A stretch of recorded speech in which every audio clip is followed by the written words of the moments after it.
Assalamualaikum warahmatullahi wabarakatuh.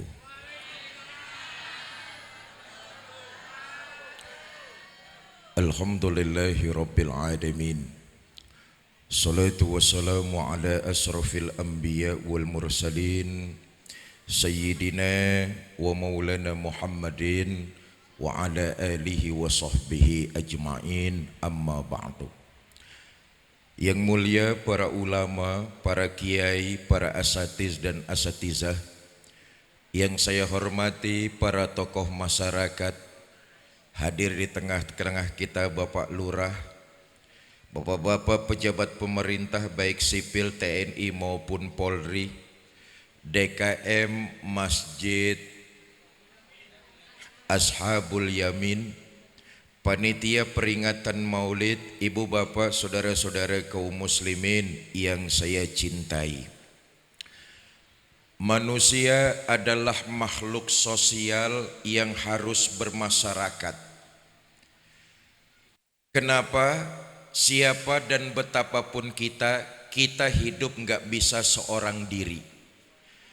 Kita perlu orang lain dan orang lain perlu kita. Ya Bu? Ya Bu? Apaan? So tahu. Siapa dan betapapun kita perlu orang lain dan orang lain perlu kita. Jangankan perkara yang susah, perkara yang mudah saja kita perlu bantuan orang lain.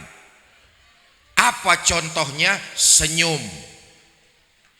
Untuk perkara yang mudah macam senyum, kita perlu orang lain. Betul apa enggak? Hati-hati kalau udah bisa senyum sendirian. Itu sebabnya Quran mengajarkan, manusia, hiduplah kalian lita'arofu, bergaul. Hidup nih mesti bergaul. Bergaul itu yang gampang begini nih. Apa yang kita rasain gak enak, orang lain ngerasainnya juga sama. Itu bergaul tuh. Yang menurut kita gak enak, orang lain juga ngerasainnya sama. Itu bergaul. Kalau dicubit itu sakit, jangan suka nyubit orang. Itu bergaul tuh. Kalau dihina enggak enak, jangan suka menghina orang. Kalau direndahin enggak enak, jangan suka ngerendahin. Itu bergaul. Apa yang menurut kita enggak enak, orang lain juga ngerasainnya sama. Bergaul itu bukan cuma orang harus ngerti perasaan kita, tapi kita juga mau belajar untuk ngertiin perasaan orang lain. Sebab kalau bergaul orang doang suruh ngertiin perasaan kita, ntar ujung-ujungnya bergaulnya baper. Seneng bercanda, dibecandain marah. Seneng ngebanyol, dibanyolin ngambek. Ada orang sini kayak begitu, ada? Yang mana orangnya?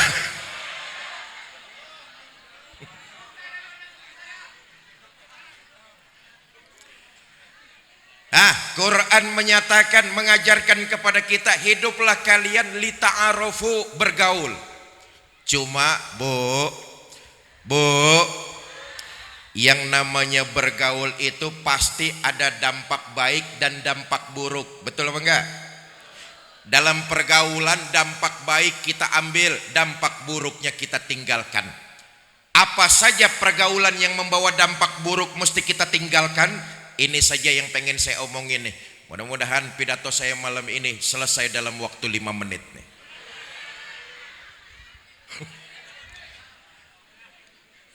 Emang pidato di Bumi Agung Permai sampai jam berapa ini?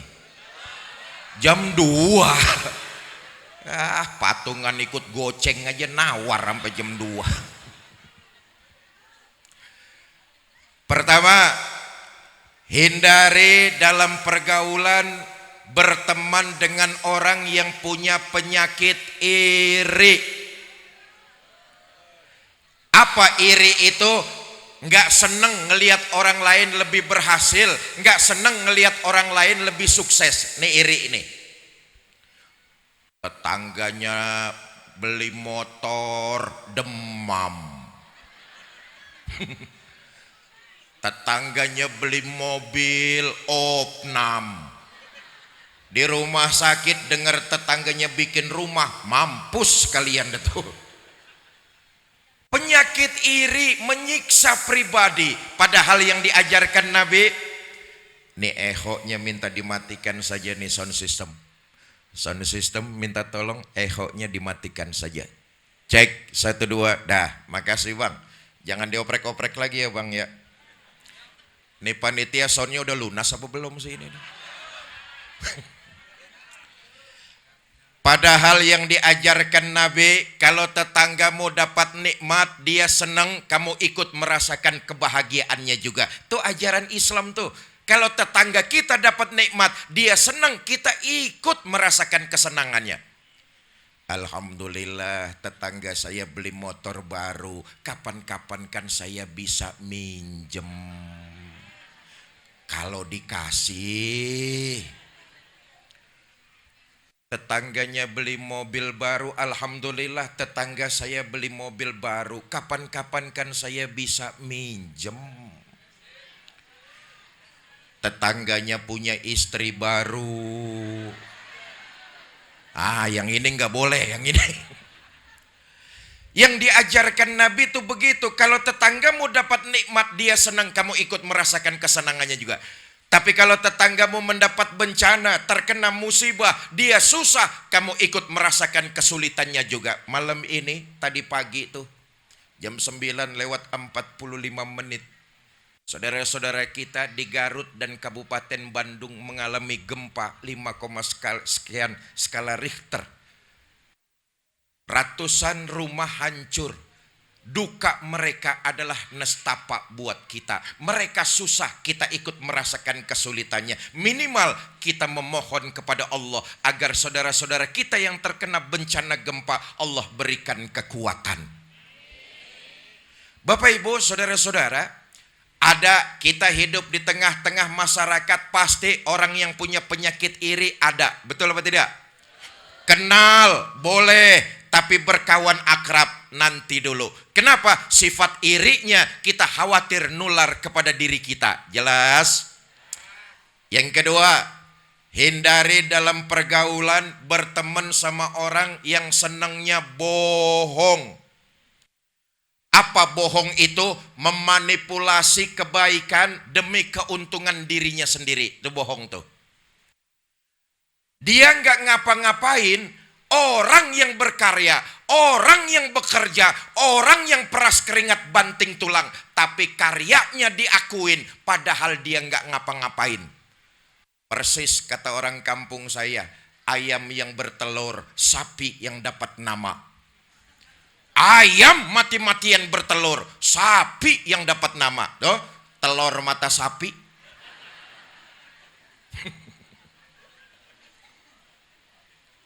Ada di tengah-tengah kita kehidupan bermasyarakat orang yang senangnya bohong. Betul apa tidak?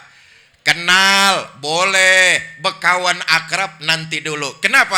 Kata Muhammad Hatta begini, kalau nggak pinter bisa diperbaiki dengan banyak belajar, nanti jadi pinter. Kalau nggak berpengalaman bisa dilatih dengan berbagai macam keterampilan, nanti akan berpengalaman. Tapi kalau sudah nggak jujur, susah diperbaharui. Kenapa? Sekali ada bohong, akan menyusul bohong-bohong di belakangnya. Janjinya mah manis banget, mau mensejahterakan rakyat. Udah jadi pejabat bukan mensejahterakan, ini malah menambah kesengsaraan rakyat. Udah lu dengerin aja lah. Bapak Ibu, saudara-saudara, yang kedua. Yang ketiga, jangan berteman sama orang yang senengnya ngomong melulu. Apaan aja dikomentarin, apaan aja diomongin. Bahasa Jermannya lemes.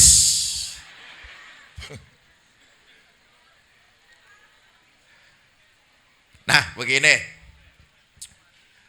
Saudara, yakinlah kita hidup di tengah masyarakat nggak bakalan lepas dari mulut usil orang lain. Betul apa enggak?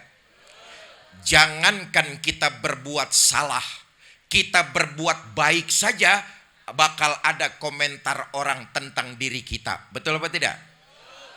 Nih, masyarakat Bumi Agung Permai, ini perumahan Bumi Agung Permai ya.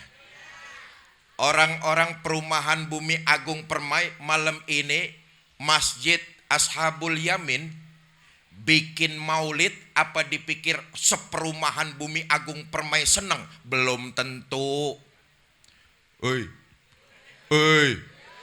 Apa semua orang perumahan sini senang bikin maulid? Belum tentu. Ada yang seneng dukung terang-terangan, bagus masjid perumahan bikin maulid, saya mendukung, nyumbang 50 juta. Umpama lah. Tapi ada yang gak ngomong apa-apa, hatinya gerundel. Bikin dah maulid, mudah-mudahan ntar pas waktunya Haji Fikri kagak dateng. Ada apa enggak? Jangankan kita berbuat salah, kita berbuat baik saja, kita nggak akan luput dari komentar-komentar orang lain. Saudara, begini, orang boleh ngomongin kita apaan aja, orang berhak ngomentarin kita segala rupa, tapi yakinlah hidup ini kita yang menjalankan. Selama kita berjalan di atas nilai kebenaran, maju terus, pantang surut ke belakang. Jangan dengerin omongan orang. Dulu saya pernah dikasih tahu begini sama abah saya, Allah yarham ke Haji Zainuddin MZ, bapak saya. Bapak saya. Bapak saya. Ibu kenal Kiai Zainuddin? Kenalan di mana lu? Kenal.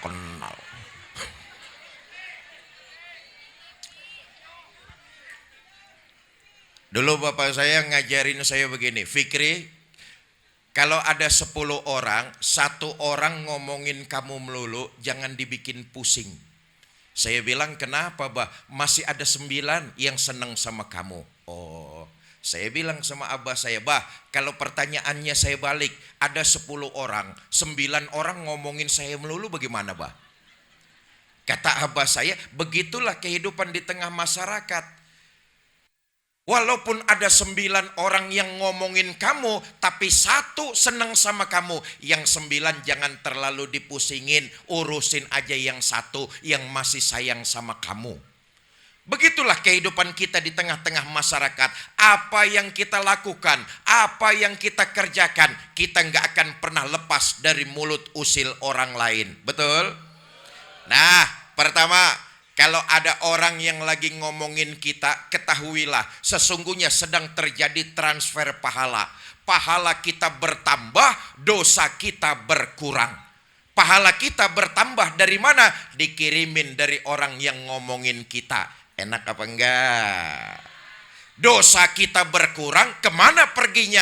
Ditimpakan kepada orang yang lagi ngomongin kita. Karena itu biarlah kalau ada orang yang ngomongin kita apaan aja, latih mulut kita, jangan sampai kita ikut ngomentarin yang macam-macam juga. Jelas? Ratusan orang yang malam ini hadir di pelataran Masjid Ashabul Yamin, kita semua ini berlumuran salah dan dosa. Saya ini Fikri Zainuddin MZ, boleh jadi salah dan dosa saya lebih besar dari ibu bapak semua. Tapi Islam itu agama yang memberikan harapan pasti. Kalau kamu banyak salah dan dosa, ikuti perbuatan itu dengan memperbanyak istighfar. Penghancur, peluntur, pelebur salah dan dosa yang pernah kita lakukan. Nabi mencontohkan sehari semalam beliau istighfarnya 100 kali. Keutamaan istighfar. bukan cuma Allah menghapus salah dan dosa-dosa kita, tapi juga Allah akan mengabulkan apa yang jadi hajat dan keinginan kita. Ini luar biasa mendawamkan kalimat istighfar. Saudara, adalah ulama besar sekelas Imam Ahmad bin Hambal. Satu hari Imam Ahmad bin Hambal hatinya pengen bener datang ke kota Baghdad. Bu, ibu tahu Baghdad?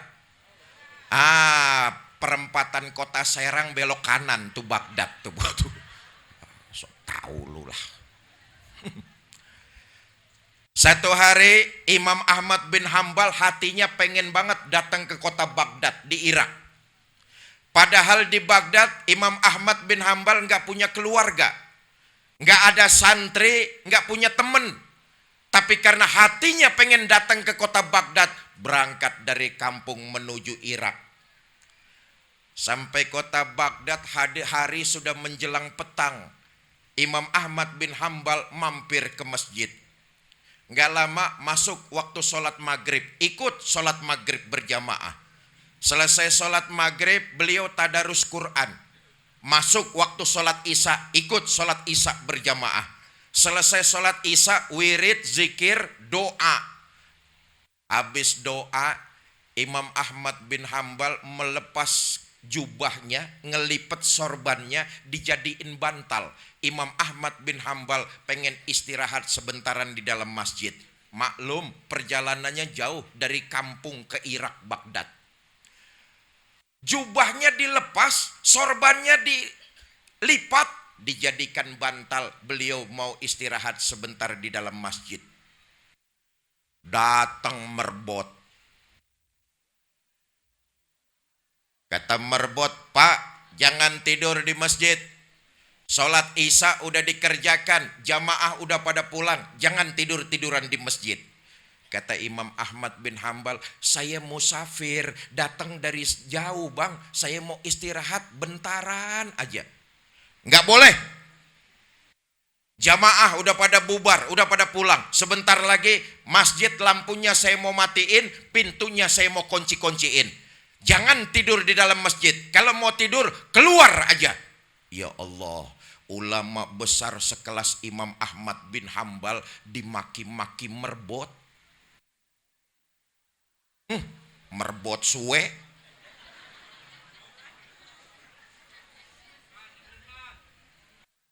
Keluar Imam Ahmad bin Hambal dari dalam masjid.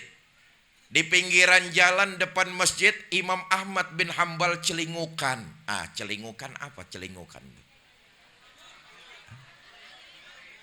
Bingung.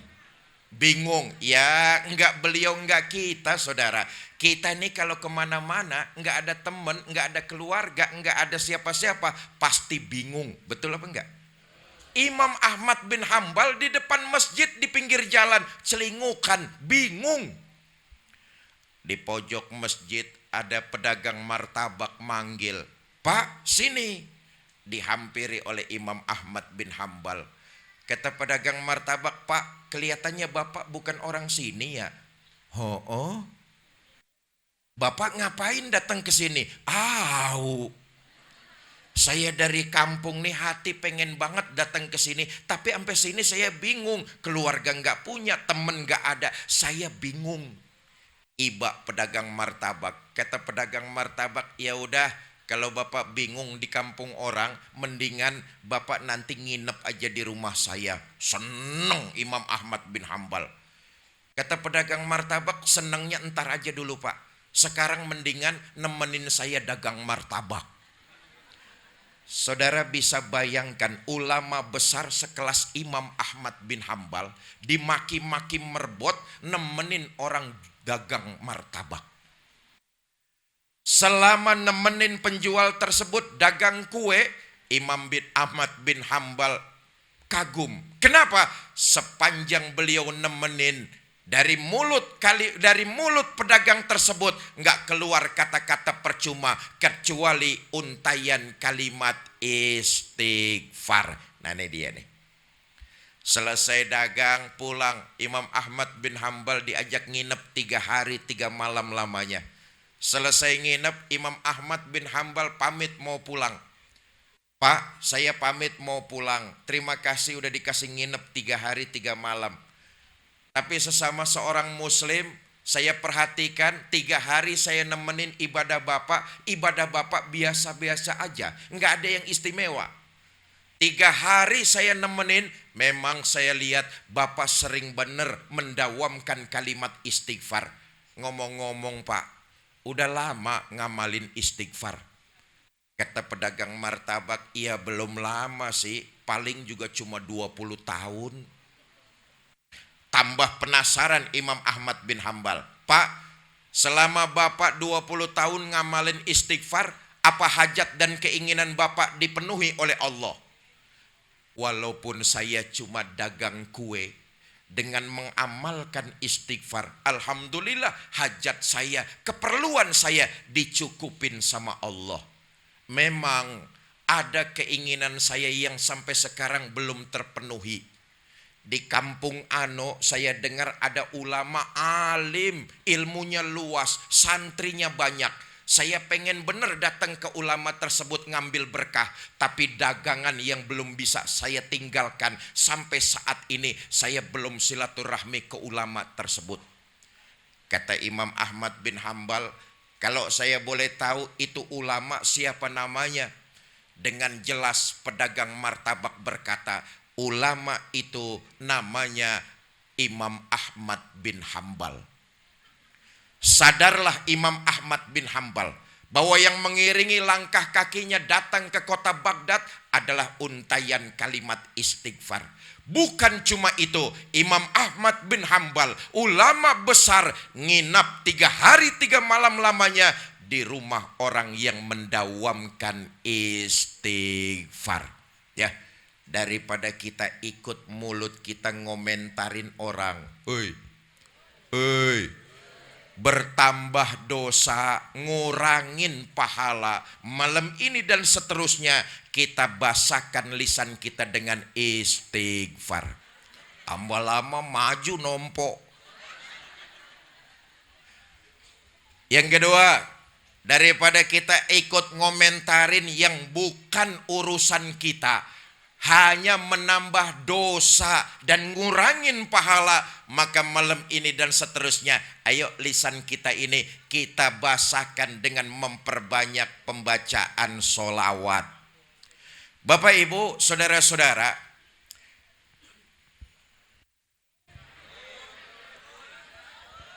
iya gue cuman ngelihat jam doang lah. Mudah-mudahan ini jadi oleh-oleh buat kita semua. Agar selesai maulid ini kita jangan cuma sibuk ritualnya saja. Tiap tahun kita bikin maulid, betul apa tidak? Tapi mulai malam ini dan seterusnya, kecintaan di hati kita makin bertambah dengan junjungan baginda Nabi besar Muhammad Sallallahu Alaihi Wasallam. Begini, Bapak Ibu saudara-saudara, tidak ada seorang pemimpin pun di dunia ini yang cintanya kepada umat dan rakyat dari dunia sampai akhirat kecuali Nabi kita Muhammad Sallallahu Alaihi Wasallam. Maka pantas Nabi kita jadikan contoh, teladan, panutan, pemimpin buat orang-orang beriman dari dunia sampai akhirat. Maaf ya, maaf. Pemimpin-pemimpin kita yang ada, kalau cinta sama rakyat cuma pada saat-saat tertentu aja. Mau pemilu baru cinta sama rakyat.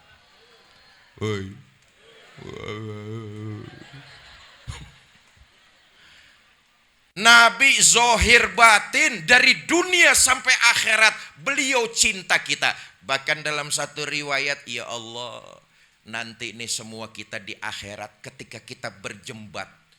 Di riwayat itu disebutkan Nabi berdiri di pinggiran menengadahkan tangan memohon kepada Allah. Setiap umatnya yang berjembat di atas Siratal Mustaqim, Nabi berdoa, Allahumma salim salim, ya Allah selamatkan umatku yang sedang berjembat, selamatkan ya Allah. Dari dunia Nabi cinta kita, sampai akhirat Nabi bela kita. Ayo kita lihat sejarahnya. Bapak ibu saudara-saudara, apa bukti cinta Nabi? Pertama, Nabi itu hidupnya sederhana. Rumahnya kecil, tidurnya di atas pelepah daun korma, kadang-kadang sampai berbekas di pipinya yang mulia. Allahumma sholli wa sallim wa barik alaih. Sayyidul Mursalin, Khotamun Nabiyin, penghulu para nabi dan rasul, hidupnya sederhana, rumahnya kecil, tidurnya geletak beralaskan daun korma, berbekas di pipinya yang mulia. Sarapan paginya seteguk air zam-zam, sepotong roti, kadang-kadang 1-2 butir korma. Dalam kondisi yang sangat sederhana, Allah pernah menawarkan bantuan. Wala saufa yu'tika rabbuka fatarda.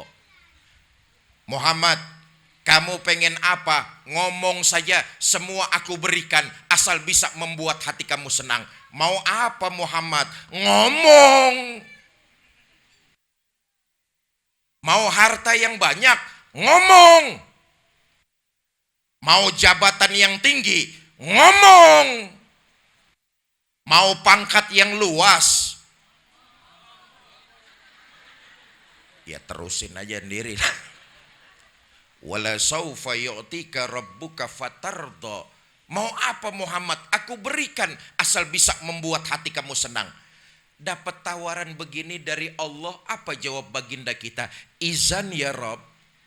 Kalau memang demikian ya Allah, la arda wa wahidun min ummati finnar. Ya Allah, apa artinya harta banyak, jabatan tinggi, pangkat yang luas, itu tidak mampu menyenangkan hati saya selama masih ada satu saja umat saya yang ketinggalan di neraka. Walhasil Nabi lebih memilih hidup sederhana karena mementingkan umat dan rakyat daripada hidup mewah bergelimang harta, pangkat dan jabatan.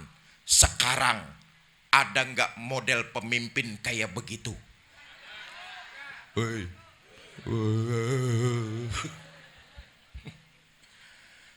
Bersyukurlah kita kepada Allah. Allah takdirkan kita lahir jadi umat baginda Nabi Muhammad sallallahu alaihi wasallam.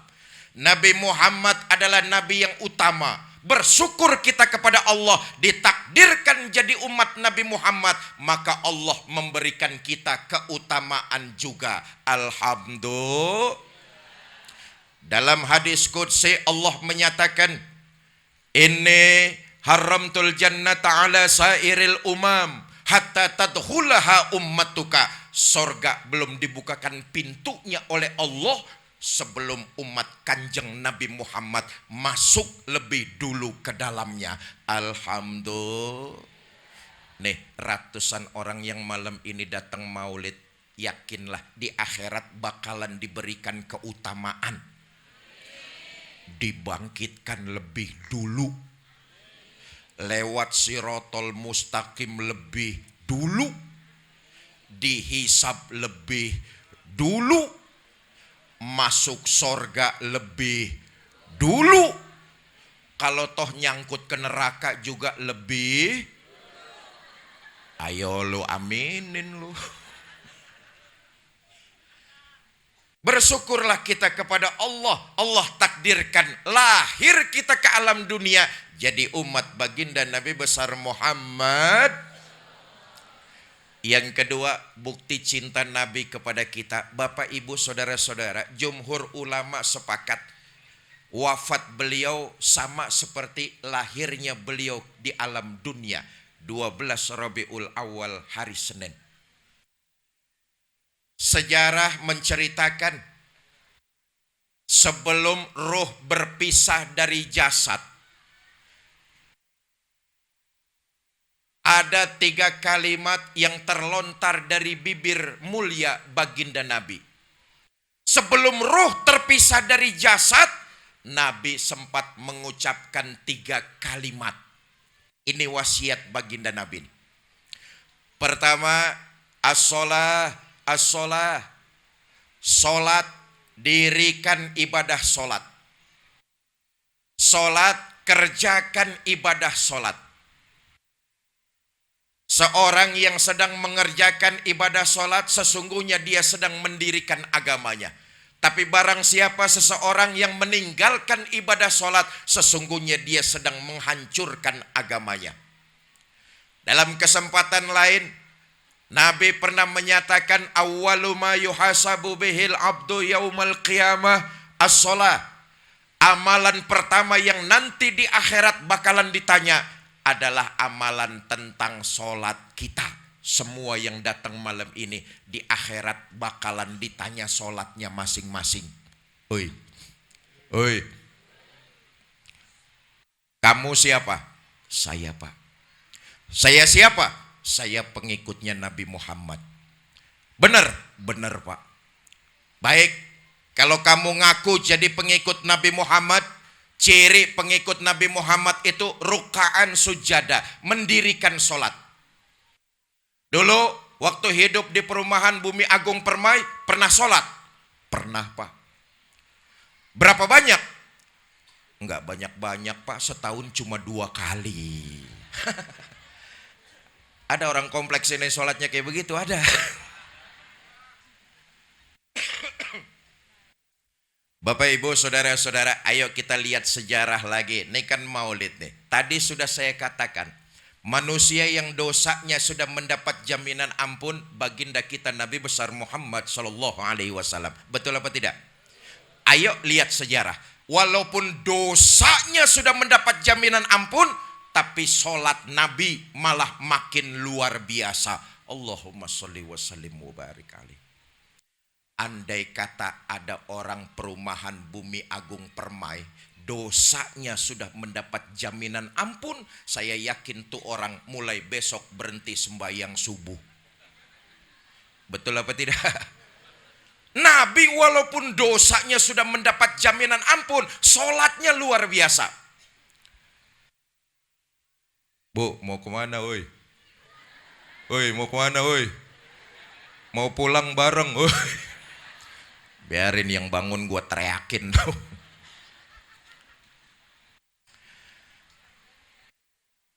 Adalah Ummul Mukminin Sayyidah Aisyah radhiyallahu anha, istri baginda Nabi, menceritakan tentang bagaimana sholat suaminya. Allahu Akbar.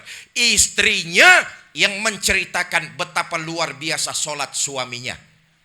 Satu malam kata Sayyidah Aisyah, selesai saya sholat isya, saya siap-siap mau tidur.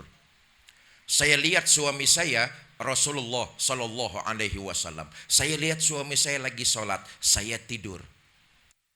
Tengah malam saya terbangun, saya lihat suami saya masih sholat juga. Saya tidur lagi. Hampir sepertiga malam yang akhir saya terbangun, saya lihat suami saya masih sholat juga. Allahu Akbar, Allahumma sholli wa sallim wa barik alaih. Dosanya sudah mendapat jaminan ampun. Istri bangun tengah malam, dilihat suaminya lagi sholat. Istri bangun sepertiga malam yang akhir, dilihat suaminya masih sholat juga. Oh, istrinya Nabi mah kalau tidur sebentar-sebentar bangun.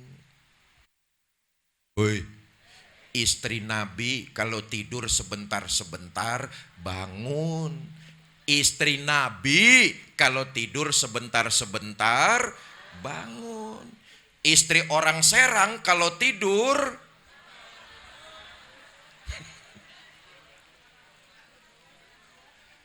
maka ini tugas kita jamaah masjid perumahan Bumi Agung Permai. Ini tugas kita bersama untuk menjaga kenyamanan masjid kita. Kadang-kadang kita ini teledor, kenyamanan masjid kita serahin cuma sama merbot doang. Ashabul Yamin masjidnya begini besar, yang jaga kenyamanannya cuma merbot 1 orang. Nyiksa namanya itu. Oi, Tugas kita jamaah ini bantuin jaga kenyamanan masjid. Ini kadang-kadang kita serahin kenyamanan masjid sama merebut doang. Selesai sholat berjamaah pulang aja ke rumah masing-masing. Nggak mau menjaga kenyamanan masjid kita. Ya Allah, masjid begini besar. Kalau kenyamanannya diserahin sama satu merebut aja, kayaknya mah kurang tercover. Ayo lihat. Kalau merbotnya diserahin semuanya, nggak bakalan terhandle.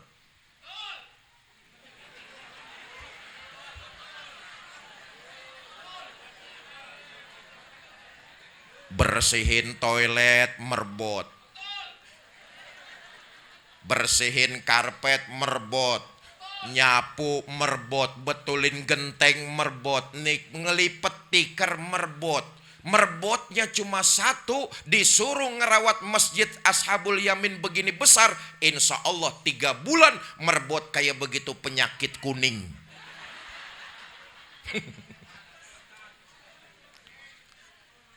Kita jaga kenyamanan masjid kita ini, jamaah nih, kita semua nih. Maaf ya, saudara, kita ini sering teledor kalau menjaga kenyamanan rumah-rumah ibadah kita.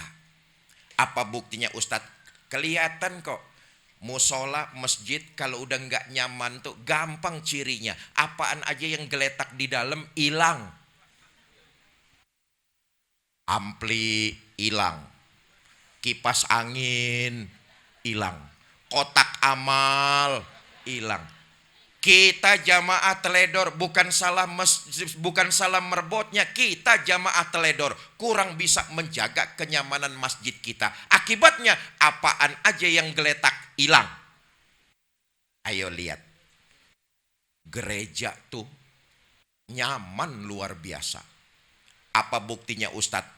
Sampai malam ini saya belum pernah dengar di gereja ada piano hilang.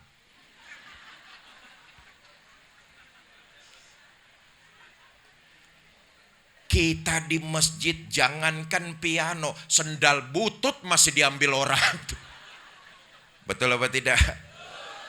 Katanya di masjid cuma 2 yang gak bakalan hilang tuh. Pertama, bedug. Biar malam takbiran dibawa muter komplek sama anak kecil, mau subuh bedug udah balik lagi ke tempat. Yang kedua yang gak bakalan hilang katanya keranda jenazah. Bapak Ibu, saudara-saudara kaum muslimin yang saya cintai, maka dari uraian ini jelaslah bahwa pengikut baginda Nabi orangnya mendirikan ibadah sholat. Jelas?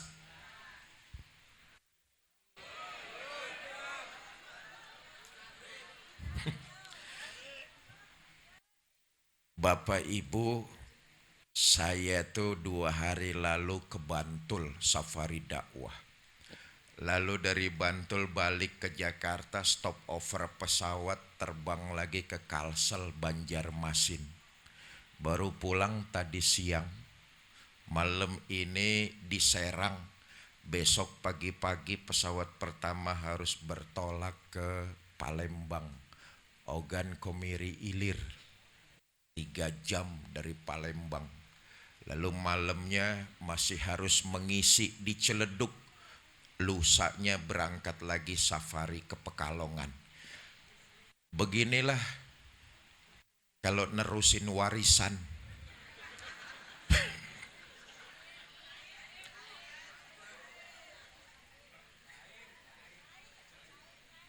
Apa?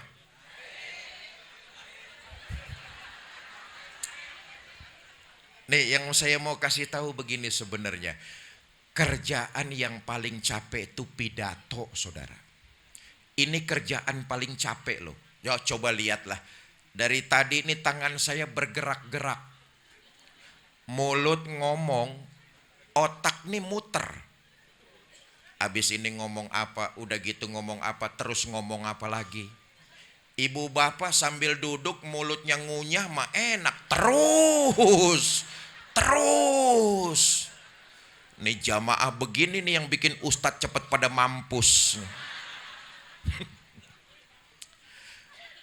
Bapak Ibu saudara-saudara, nah pertama as-sholah as-sholah. Ayo kita lihat sekarang korelasinya, konteksnya dengan kehidupan kita. Nabi bukan cuma ngajarin ibadah sholat kepada kita, tapi juga Nabi nyontoin bagaimana ibadah sholat harus diterjemahkan dalam kehidupan bermasyarakat. Nabi nyontoin tuh. Bukankah sehari semalam 5 waktu kita berkomitmen, inna sholati wa nusuki wa mayahya wa mamati lillah. Hidup dan kehidupan kita, mati kita persembahkan hanya untuk total beribadah kepada Allah. Komitmen kita, ikrar kita lewat ibadah sholat sehari semalam 5 kali.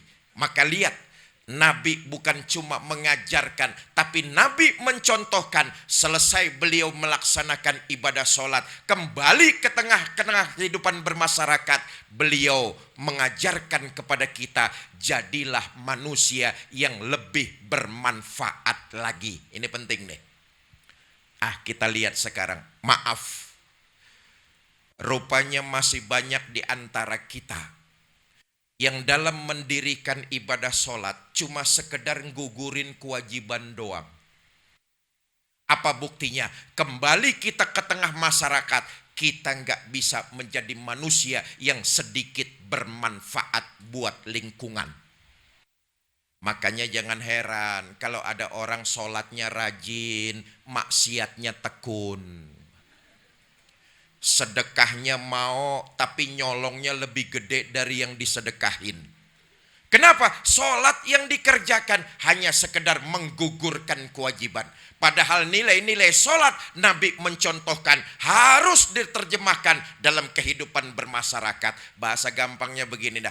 Orang yang sholatnya berhasil kelihatan dalam kehidupan sehari-hari. Dia akan menebarkan kebaikan kepada siapapun juga. Menjadi manusia yang lebih bermanfaat. Selama ini sholat kita kerjakan cuma sekedar gugurin kewajiban. Sholatnya tekun, tapi ngomongin tetangga hobi. Ada orang perumahan sini kayak begitu? Ada? Oh, nggak ada. No, di perumahan sebelah banyak yang kayak begitu tuh. Sholatnya merajin, tapi mulutnya ngomongin tetangga jalan terus di perumahan sebelah. Oi, perumahan sebelah. Saya tanya, orangnya pindahan dari perumahan sini katanya.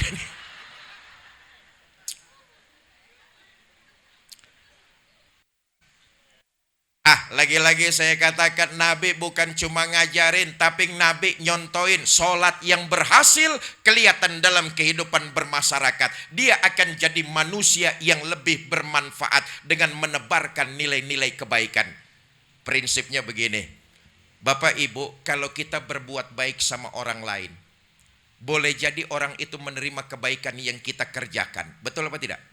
Tapi hakikatnya kita sedang berbuat baik bagi diri kita sendiri. Itu nilai-nilai yang harus diterjemahkan dalam ibadah sholat. Kalau kita berbuat jahat sama orang lain, boleh jadi orang itu menerima kejahatan yang kita lakukan. Tapi hakikatnya kita sedang berbuat jahat bagi diri kita sendiri. Allah nggak ngambil keuntungan sedikit pun dari kebaikan yang kita lakukan. Manfaat itu semua akan kembali buat diri kita. Contoh nih. Nanti selesai pengajian maulid, lurah ngamplopin saya duit 5 juta. Umpama lah. Umpama. Kelihatannya Pak Lurah berbuat baik kepada saya. Betul apa tidak? Tapi hakikatnya Pak Lurah sedang berbuat baik kepada dirinya sendiri. Inilah nilai-nilai terjemahan dalam ibadah sholat. Kembali ke tengah masyarakat, dia jadi manusia yang bermanfaat dengan menebarkan nilai-nilai kebaikan. Dan kebaikan itu hakikatnya akan kembali buat diri kita sendiri. Itu makna Quran. In ahsantum li anfusikum wa in asatum falaha. Kalau kamu berbuat baik, kebaikan itu akan kau nikmati sendiri. Kalau kau berbuat jahat, kejahatan itu akan pulang menimpa dirimu juga. Amalan perbuatan kita yang baik dan yang buruk itu yang harus kita pertanggungjawabkan di sisi Allah Subhanahu. Maaf nih yang hadir ratusan orang nih semuanya calon-calon jenazah ini. Ada orang sini yang hidup terus-terusan pasti bakalan mati. Oi, mati. Calon wali kota belum tentu jadi wali kota. Calon mati pasti. Calon gubernur belum tentu jadi gubernur. Calon mati pasti. Ketua panitia bakalan mati apa enggak tuh? Mati.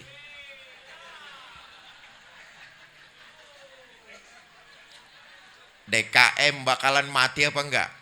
Mati. RW bakal mati apa enggak RW? Mati.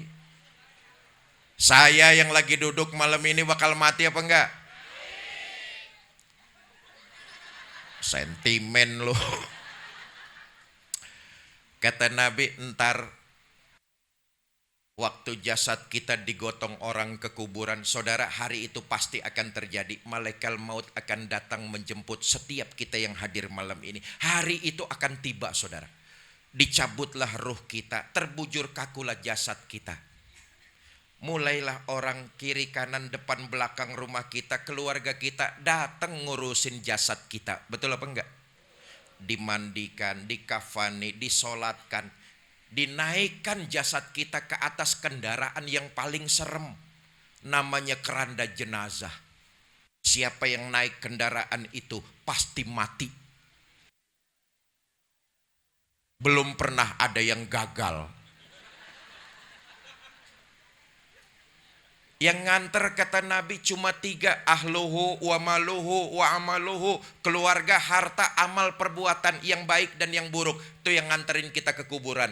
Tapi sayang yang 2 pulang. Siapa yang pulang? Ahluhu wa maluhu, keluarga dan harta pulang. Harta kita cari siang malam pagi sore. Boleh jadi rumah megah, mobil mewah, harta berlimpah. Semua hanya akan kita tinggalkan. Dan itu boleh jadi bakalan jadi rebutan ahli waris kita aja. Betul apa tidak? Kecuali harta yang kita sedekahkan di jalan Allah, semua akan kita tinggalkan. Keluarga hari itu rupanya tak seorang pun mau nemani kita di dalam kubur. Pak, kalau bapak-bapak mati duluan, jangan mengharap istri mau nemani masuk ke dalam. Jasad kita diturunin orang, paling istri cuma berdiri di tepian liang lahat, berlinang air mata sambil berkata, "Mas, sampai sini aja saya nganter, mudah-mudahan mas betah di dalam, nggak usah naik-naik lagi mas." Bagaimanapun cintanya istri nggak mau nemenin kita di dalam kubur. Betul apa enggak? Bu, sekarang kalau ibu-ibu yang mati duluan, jangan mengharap suami mau nemenin masuk ke dalam. Apa suami nggak sedih ditinggal mati istri? Ibu jangan salah sangka. Kami ini para suami kalau ditinggal mati istri tentulah kami bersedih. Kenapa? Istri buat kami para suami belahan jiwa, pelipur lara. Pret lah.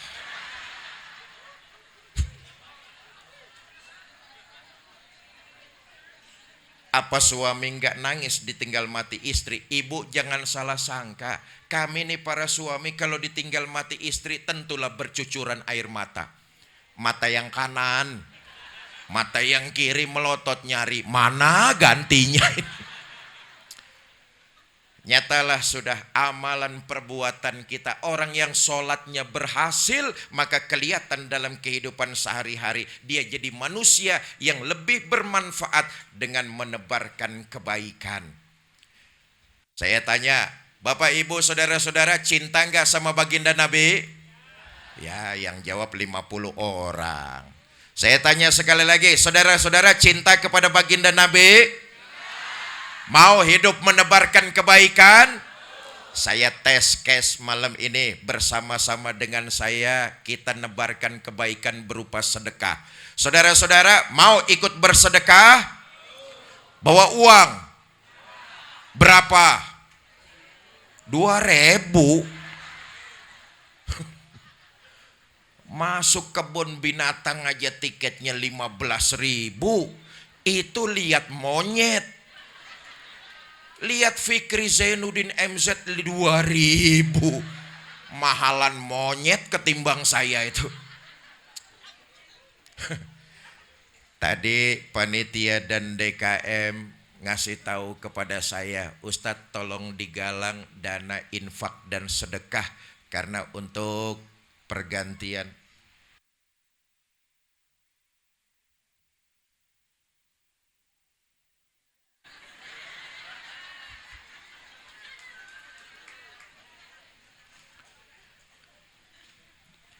Barusan diralat, Ustadz nggak jadi, banyak pejabat katanya.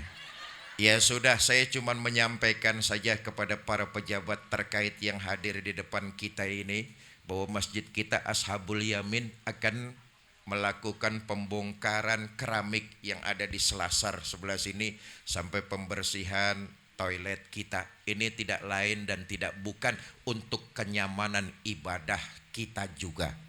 Bapak Ibu, saudara-saudara kaum muslimin yang saya cintai. Satu dah tuh, as-sholah, sholat, dirikan ibadah sholat. Sholat yang berhasil kelihatan dalam kehidupan sehari-hari, menebarkan nilai-nilai kebaikan, karena kebaikan akan kembali buat diri kita sendiri. Yang kedua, kalimat yang terucap dari bibir Nabi, An-nisa ittaqun nisa, wanita lindungi, hormati, muliakan kaum wanita. Bu, ibu nih utang jasa teramat besar kepada baginda Nabi. Ayo lihat sejarah. Sebelum Nabi dilahirkan ke alam dunia, wanita saat itu sangat dilecehkan, sangat direndahkan, sangat dihinakan. Sejarah mencatat ketika itu dunia cuma ada 3 peradaban besar. 3-tiganya sangat merendahkan kaum wanita. Yunani, Romawi, Asia Tenggara. Di Yunani seorang bapak boleh memperjualbelikan anak gadisnya. Di Yunani seorang suami menjadikan istri komoditas barang dagangan di pasar. Na'udzubillah min. Istri diperdagangkan. Di Asia Tenggara, di Cina, dinasti terakhir kerajaan Ming di Cina itu pernah membangun istana dengan 1.000 kamar. Kenapa? Karena istri raja 1.000. Istri raja 1.000. Hoi, istri raja 1.000. Saya nggak bisa pikirkan kalau raja istrinya sampai 1.000, itu raja kapan sempat pakai kolornya gitu.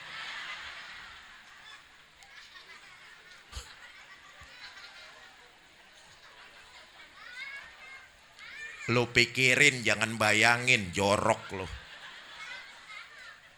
Lahir manusia yang malam ini kita peringati maulidnya, junjungan kita baginda Nabi besar Muhammad sallallahu alaihi wasallam. Beliau bersabda, An-nisa imadul bilad, wanita tiang negara. Jikalau baik wanita, baik negara. Jikalau rusak wanita, hancur negara. Saya tanya, tiang penting apa enggak? Masjid kita kalau enggak ada tiangnya rubuh apa enggak? Rumah kita kalau enggak ada tiangnya hancur apa enggak? Majelis taklim kita kalau enggak ada tiangnya runtuh apa enggak? Mustahil bangunan bisa berdiri kokoh tanpa ada unsur tiang penyangga di tengah-tengahnya. An-nisa imadul bilad. Yang ketiga, Bapak Ibu saudara-saudara, sebelum ruh terpisah dari jasad, kalimat inilah yang terlontar dari bibir mulia baginda Nabi. Ummati, ummati. Ayo kita lihat. Nabi itu bukan cuma sebagai seorang rasul, tapi Nabi punya keluarga, pemimpin dalam rumah tangga. Betul apa tidak? Nabi punya istri. Nabi punya anak. Nabi punya cucu. Di akhir hayat sebagai seorang suami, Nabi enggak manggilin istri tercintanya, Sayyidah Aisyah radhiyallahu anha. Di akhir hayat sebagai seorang bapak, Nabi nggak manggilin anak semata wayangnya Sayyidah Fatimah. Di akhir hayat sebagai seorang kakek, Nabi nggak manggilin cucu tercintanya Sayyidina Hasan dan Husain. Tapi di akhir hayat, kalimat yang keluar dari bibir mulia beliau tidak lain kalimatnya ummati, ummati. Kita semua umat baginda Nabi besar Muhammad sallallahu alaihi wasallam. Maka malam ini satu saja saya titip pesan, semua kita di akhirat akan mengharap syafaat baginda Nabi. Betul apa tidak? Kalau kita mau mendapat syafaat baginda Nabi, maka rukaan sujada, kualitas ibadah solat harus kita tingkatkan. Terjemahkan nilai-nilai solat dalam kehidupan bermasyarakat. Jadilah manusia yang lebih bermanfaat. Udah jam 8 lewat 3 jam ini. Ini saja yang dapat saya sampaikan. Mudah-mudahan ada manfaat, lebih kurang saya mohon maaf. Wallahul muwafiq ila aqwamit thariq. Assalamualaikum warahmatullahi wabarakatuh.